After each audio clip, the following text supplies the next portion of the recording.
సరే, రాముడి మొదటి భీకరమైన యుద్ధం గురించి చూద్దాం. తాటక వధ. ఈ కథ మొదలయ్యేది ఒక శాపగ్రస్తమైన అడవిలో. అక్కడికి వెళ్లిన వాళ్ళెవరూ తిరిగి రాలేదు. అదే తాటక అరణ్యం. ఎటు చూసినా విరిగిన చెట్లు, ఎముకల గుట్టలు, అడుగడుగునా ప్రమాదమే. అక్కడికి వచ్చిన విశ్వామిత్రుడు రాముడికి తన మొదటి అతి పెద్ద సవాలును విసిరాడు.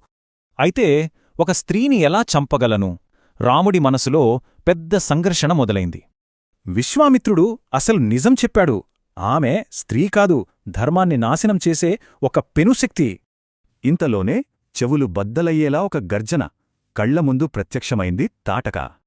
ఆమె కోపం ప్రళయంలా ఉంది. చెట్లని పికిలిస్తూ, రాళ్లని విసురుతూ భీభత్సం సృష్టించింది. ఆ క్షణంలోనే రాముడి సంకోచం మాయమైంది. రాకుమారుడు ఒక యోధుడిగా మారాడు. ఇక యుద్ధం మొదలైంది. తాటక రాళ్లు విసురుతుంటే రాముడు మెరుపు వేగంతో తప్పించుకుంటున్నాడు. కాని ఈ భీకర పోరంతా చివరికి ఒకే ఒక్క క్షణం మీద ఆధారపడి ఉంది. రాముడు నిర్ణయం తీసుకున్నాడు. తన దివ్యబాణంతో ఆ విధ్వంసానికి చరమగీతం పాడాడు. ధూళికమ్మిన అడవిలో తుఫాను తర్వాత ప్రశాంతత. తాటక ఓడిపోయింది. ఈరోజు ఆ అడవిలో ఒక రాకుమారుడు కాదు, ఒక యోధుడు, ఒక రక్షకుడు నిలబడ్డాడు. అయితే అసలైన ప్రమాదం నిజంగా ముగిసిపోయిందా, లేక ఇది ఆరంభం మాత్రమేనా? ఎందుకంటే దూరం నుండి రెండు రాక్షస నీడలు ఇదంతా గమనిస్తూనే ఉన్నాయి. వాళ్లే మారీచుడు, సుబాహుడు.